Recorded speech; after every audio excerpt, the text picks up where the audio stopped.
Hi Year 12. So today we'll be looking at the different types of protection. So previously we've looked at the reasons for protection, so we're looking at things such as the infant industry argument, dumping, defence and unemployment. So we know why we protect our domestic industries, but the question is how do we protect them? So as student learnabouts, these have come straight from your HSC economics syllabus, a document which you should be extremely familiar with. So we've got 5 key methods of protection. They include tariffs, quotas, subsidies, local content rules, and export incentives.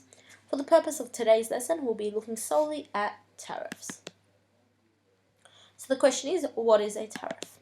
A tariff is a government-imposed tax on imports. So those goods that come into our country from international producers have a price markup.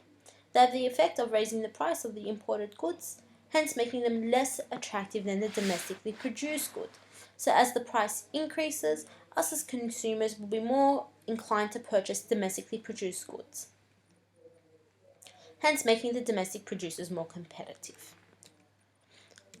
So looking further into tariffs, so when we impose a tariff, domestic producers supply more of the protected good. So as the price increases, producers are able to produce more and hence they supply more of the good to us as consumers. Because of the increase in production, resources are attracted into the protected industry. And last but not least, tariffs raise revenue for the government. So because it's a tax, it means all the money or the income that is created from the tax is then given back to the government, which then can be redistributed to different sections of the economy. So this next slide, we'll be looking at the effect of a tariff. So we'll be looking at the diagram. So this is a representation of what occurs when a tariff is imposed. So we have price and quantity interaction. Our supply curve represents domestic supply and our demand curve represents domestic demand. So we have a particular price, OP. This is the price of imported goods if no tariff is applied. That is the situation of free trade. At this particular price, we have a quantity demanded of Q1. So we have a high quantity demanded, but we have quite a low quantity supplied. So at a low price, the demand of the good, us as consumers, will demand a high amount of the good, but suppliers can only produce a low amount. So there's a gap in between supply and demand. So we have to meet this gap somehow, and so we import goods from overseas. The government decides to impose a tariff, which is the price markup, and now we have a new quantity demanded and a quantity supplied. So the quantity demanded is now at Q3.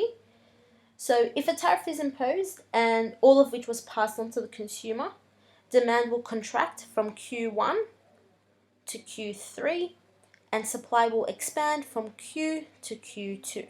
So we'll now notice that with a higher price, we demand less as consumers, but our producers can supply more. This means that there's still a gap between what is supplied and what is demanded, but is relatively smaller than what it was before. So we still need to meet this demand, and how do we do that? We import particular goods. But you'll notice now that with a tariff, prior to a tariff, we had quite a large quantity which was imported. And then a tariff was imposed, so there was an increase in price, and the quantity of imports that are shipped into the country has now actually reduced quite drastically. And so we are protecting our domestic producers. There's one other section that we need to look at today, Year 12, and that is the government revenue.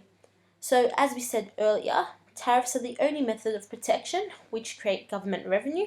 So this is the area between box A, B, C and D. So we need to find the area, so we're looking at the quantity between supply and demand. We're also looking at that price markup. So if we multiply them together, so AC multiplied by AB, we'll get the area, and that will represent the government revenue which is collected from the tariff. So guys, overall this is what we're looking at when we're looking at tariffs. This diagram is extremely important, and I hope you guys have a good day.